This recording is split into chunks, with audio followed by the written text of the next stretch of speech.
néggandiku bi ak li nga xamante ne mooy nombre de personnes yi nga xam ne génn nañu àdduna ci événement yi fi weesu mooy événement yu métti jëm 2021 jàpp 2023 cartographie bu Sénégal daal di ne 65 morts la ko limité ANSD daal di génn moom ni affaire yi 71 la jëm ñuy laajte yu nag ci ban chiffre la ñu war a mën a fiyewu pour xam exactement nombre de personnes yi nga xam ne génnoon nañu àdduna ci événement yooyu. waaw pour xam nombre de personnes yi nga xam ne génn nañu àddina comme ñi ñu gaañ blessé leen pendant ces événements foog naa ne loolu lu yomb la ANSD du yem chiffre ak xawma beneen chiffre cartographie bu Sénégal mooy cartographie bu Sénégal institution la. C'est un journaliste qui est le dirigeant. C'est un journaliste. C'est un journal qui s'appelle Cartographie du Sénégal. Non, et piloté par un journaliste. L'association s'appelle Cartographie du Sénégal. Non, je voudrais savoir parce que xawma ko mais je pense que bu nu bëggee xam ñaata nit ñoo ci loru ñaata nit ñoo ci gaañu loolu c'est très facile parce que nit ñi ñëpp en tout cas ñi nga xam ne ay doomi Sénégal lañu ci ay kër lañu jógee famille yoo xam ne mën nañ leen retracer bu quartier boo dem ci Sénégal bu ñu demander une enquête judiciaire mën nañ leen wax doomu diw ak rakku diw ak magu diw ak jëkkëru diw ak dee na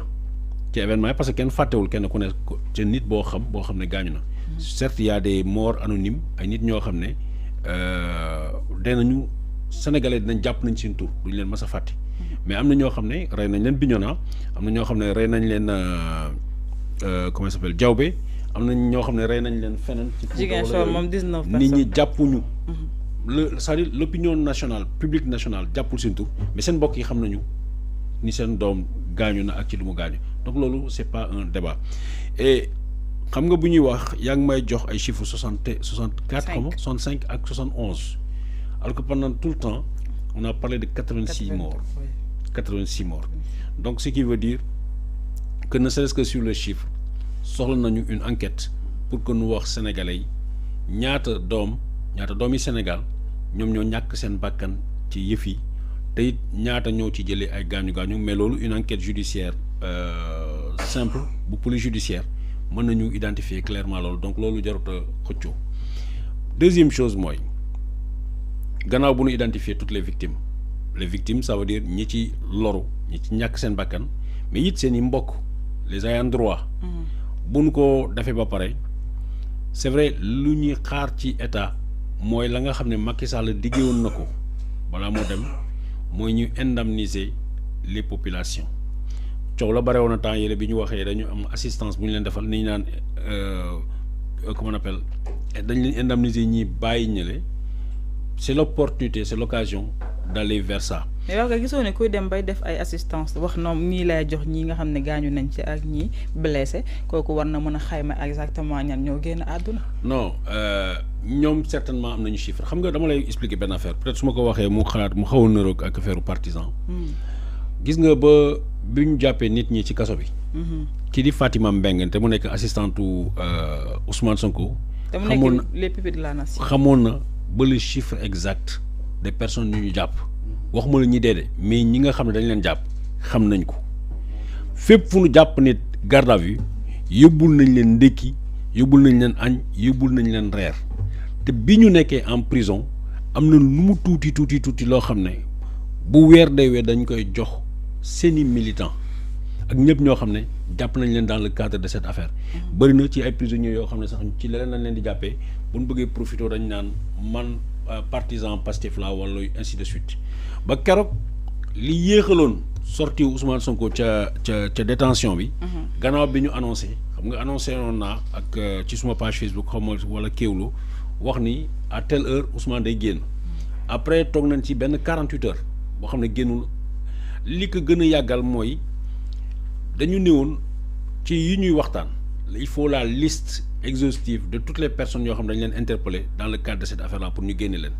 léegi nag am na ay dóorkat am na ay sàcc am na ay truand am na ay tapalekat yoo xam ne dañ doon wax ne ñun ci laa bokk léegi il fallait ñu revoir les listes il fallait ñu voir les conditions pour ñu xam ne exactement dans le cadre de cette réconciliation nationale dans le cadre de cette libération des détenus politiques bu ñu ci bàyyi ku dul détenu politique donc à cette étape là il y a eu un contrôle wax naa la déjà dès l'étape de la garde à vue il y a un contrôle pour l'assistance de nit ñi nga xam ne jàpp nañ leen garde à vue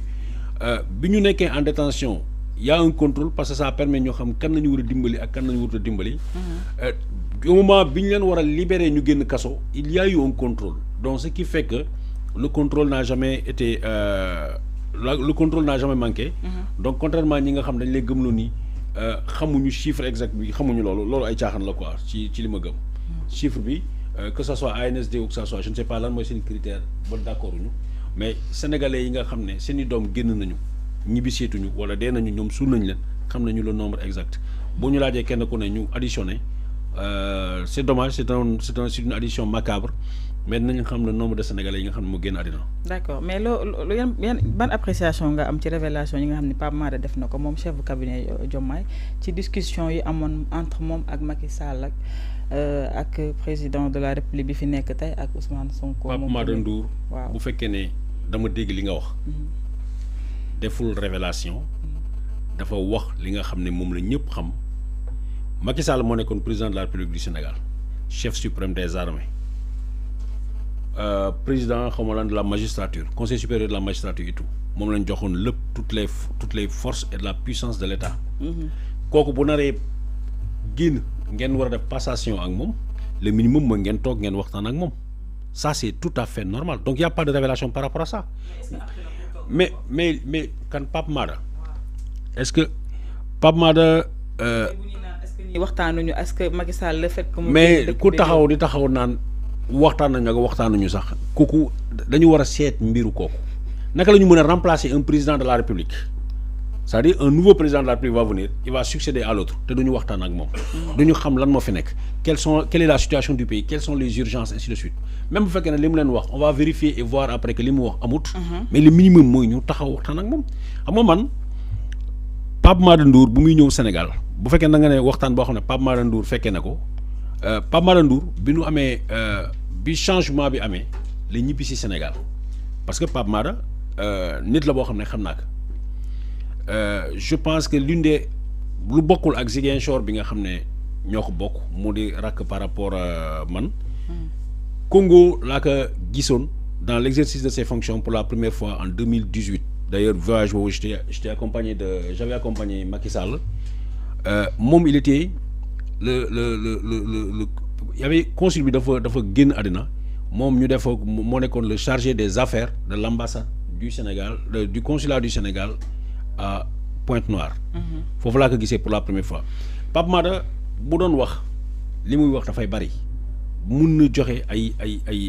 comment on appelle ay révélations yu plus intime plus intense et plus exclusive que ça parce que bu fekkee la Congo moom laa la ne foofu la ñu am un cadre boo xam ne boobu 2018 la donc injustice notoire bi ñuy wax tey ci Macky Sall à l'endroit de Ousmane Sonko amul Pape Mahatta it nit la boo xam ne siège u Pastef bi nekkoon fii ci VDN bi parce que siège bi man maa procédé à la remise des clés doyen Wade a ngi noonu Pierre Goudiaby Atepa au moment bi nga xam ne dañu bëgg mu génn ci politique bi ñoo ko conseillé mu soutenir Pastef toute la puissance de cette transition sama loxo la ko bàyyoon ma woo benn góor ku tudd Niass nu mu tudd encore paa bi Niass Cheikh Ahmed Niass ak Wade mi ma ne leen man journaliste la te yàlla xam na ni peut-être ma dellu dans mon corps de métier te yéen ay politique ngeen yéen procéder leen à cette remise de clé defe naa ne ba léegi on a les photos et tout tax na keroog ma gisee tappalekat bi mooy Cheikh Gadiaga du moins Cheikh Gadiaga sama xarit la maa ngi leen nuyu de passage mooy Badara Gadiaga mu toog ci plateau jàkkaarloo mu ni moom ak Matar Subatel ñoom ñoo joxe clé yi Pastef ñoo jàppale ma ne ko tappalekat nga li nga wax du dëgg mais gis naa ne boobu ak léegi dellu suite parce que man maa ngi ay photo man maa ngi ay vidéo maa ngi ak lépp man maa teeru Ousmane Sonko maa ko installé ci foofu ñuy wax siège Kër Maodo d'ailleurs bi ñu ci génnee agression bu métti lañ ma def lu mat ay 7-8 personnes dañ ma ñëw escanté ma toj sama kanam yëpp maa ngi ak photo yi et tout ba ma porté plainte pourquoi ma organiser transaction boobu di jëlee Atepa ci ay kiyam di ko yóbbu mu soutenir Ousmane Sonko loolu c'est une parenthèse si siège boobu Pape Mahatta doon na fa ñëw mu nekk mu nekk fonctionnaire nekk comment on appelle consul nekk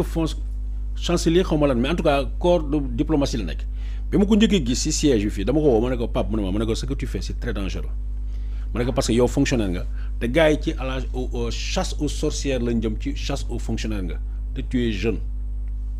mu ne ma luy xew rek grand na xew et il est resté tous les soirs au siège de Pastef fii ci VDN bi li ma lay wax c'était en 2019 c'était en 2019 infographe bi ñu ci bari ñu tourné tey autour de Pastef sax ñu ci bari nekkuñ ñu ci woon El Malick la woon bon ñeneen ñi je vais éviter de citer les noms mais surtout Bassirou Diomaye Faye qui a toujours été là avec Ndoye Fatima Ndoye mais surtout Mbeng non Ndoye du moins moom mooy l'infographe bi defar cette fameuse photo de Bassirou Diomaye Faye on était là à encadrer les gens et aussi guddi di jël suñuy xaalis di ko jënd pour nit ñooñu ñu mën a reer et consort bref bàyyi ma avancé bul dellu si loolu bàyyi noonu fan yi ceebal nañ leen non Thioro dañuy nekk ci lu sérieux bul mais on est sérieux non bul indi digression mais dafa métti woon guddi dafa dama bëgg juste mais am na kenn ku mu ci wax nee na moo defar photo président Bassirou Diomaye Diakhar c'est l'infographe qui s'est débrouillé avec les moyens du bord Abdou Karim Ndoye la tudd tey il est au palais moom moo defar photo Diomaye yi d'ailleurs c'est l'occasion ba léegi man nee naa ko bëgguma keneen jox ma photo moom laay xaar mu jox ma man sama portrait bu président Diomaye waaw ceebal nañ kan ñoom bon Thioro bon li ma ci bëgg a yokk c'est par rapport à comment il s'appelle Pape Mada Ndour bi mu delloo ñu bi élection yi jeexee en 2019 dans les circonstances yi ñu am parce qu'il était là resté pendant toute la campagne électorale en tant que fonctionnaire nekk ministère des affaires étrangères mu dellu Maroc il a continué nekk consul général xaw ma lan bu au Maroc mais il a continué le même militantisme le même engagement ba keroog juillet 2022 su ma juumut wala juillet 2023 juillet 2022 la war a nekk le ministère des affaires étrangères du Sénégal avait demandé le retour au Sénégal de quelques fonctionnaires yi nekk à l'étranger ñoom trois la Pape Mada Ndour faisait partie de ces gens-là parce que l'objectif de Macky Sall mooy jamono yu ñu doon lancer la campagne jàpp nañu leen tëj kaso mooy Pape Mada Ndour na ñëw Sénégal ñu jàpp ko dugal mu foofu la dawee abandonné poste bi dem toogi États-Unis donc bi muy ñibbisi c'est à la suite de la victoire du président Diomaye Faye donc ça veut dire que pendant une période de transition la accompagné président Diomaye Faye mu dem toog ak le président Macky Sall c'est tout à fait normal Joe Biden tey bi ko kii di remplacer Donald Trump mais dañuy organiser ay séances de travail entre seen collaborateurs entre les présidents balaa ñoom seen bopp ñu def passation officielle bi Donald Trump kañ la gagné novembre le 4 novembre su ma juumutle la ñu ne il est élu président de la République mais le 20 janvier lañ ko installé pendant ce temps les équipes travaillent donc c'est tout à fait normal et ce n'est pas une révélation ce n'est pas une trahison que de dire que nous avons discuté avec le président Macky Sall aussi même si on avait discuté avec le président Macky Sall ci jamono yële c'est-à-dire naan ko bàyyil Ousmane Sonko wala na dëkk bi am jàmm mais c'est tout à fait normal Macky Sall avait la puissance publique sur ce pays yéen ngeen nekk ay opposants mais dañuy waxtaan ak moom